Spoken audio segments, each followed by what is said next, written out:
ഹരിയാനയിൽ ബസ്സിൽ ട്രക്കിടിച്ചുണ്ടായ അപകടത്തിൽ 7 പേർ മരിച്ചുവെന്ന വാർത്തയാണ് വരുന്നത്. 25 പേർക്ക് പരിക്കേറ്റിട്ടുണ്ട്. ഹരിയാനയിലെ അംബാലയിലാണ് അപകടമുണ്ടായത്. നോബിൾ മാരിക്കാരൻ നൽകും കൂടുതൽ വിവരങ്ങൾ.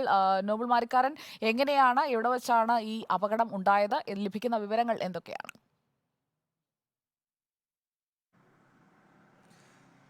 സുജയ, പുലർച്ചെയാണ് അംബാലയ്ക്കടുത്ത് മൊഹ്റ വില്ലേജിന് സമീപം ഈ അപകടം ഉണ്ടാകുന്നത്. ട്രാവലർ ബസ്സിലേക്ക് ഒരു ലോറി വന്ന് ഇടിക്കുകയായിരുന്നു. ലോറി ഡ്രൈവർ മദ്യപിച്ചിട്ടുണ്ട് എന്നാണ് പ്രാഥമികമായ ഒരു വിവരം ഇതിൽ പുറത്തേക്ക് വരുന്നത്. പക്ഷേ വാഹനം ഇടിച്ചതിന് പിന്നാലെ തന്നെ അയാൾ അവിടെ നിന്ന് ഓടി രക്ഷപ്പെടുകയും ചെയ്തിട്ടുണ്ട്. നിലവിൽ ഈ അപകടത്തിൽ 7 പേർക്കാണ് ജീവൻ നഷ്ടപ്പെട്ടിരിക്കുന്നത്. 25 പേർക്ക് പരിക്കേൽക്കുകയും ചെയ്തിട്ടുണ്ട്.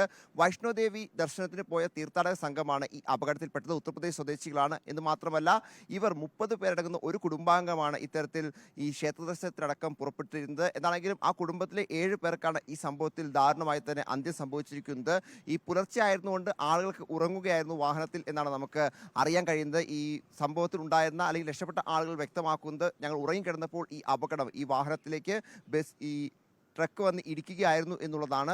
പിന്നീട് പലരെയും ആശുപത്രിയിൽ എത്തിച്ചെങ്കിലും പലർക്കും ജീവൻ അതിനോടകം തന്നെ നഷ്ടപ്പെടുകയും ചെയ്തിരുന്നു. എന്താണെങ്കിലും 25 പേർ ഇപ്പോഴും ചികിത്സയിലാണ് ഉള്ളത്. ഇതുമായി ബന്ധപ്പെട്ട വിശദമായ അന്വേഷണം പോലീസ് ആരംഭിച്ചിട്ടുണ്ട്. ട്രക്കിന്റെ ചേസ് നമ്പർ അടക്കം എടുത്തുകൊണ്ട് അതിന്റെ ഉടമസ്ഥനെ കണ്ടെത്താനുള്ള നീക്കമാണ് ഇപ്പോൾ പോലീസിന്റെ ഭാഗത്ത് ഉണ്ടാകുന്നത് എന്നാണ് അറിയാൻ കഴിയുന്നത്.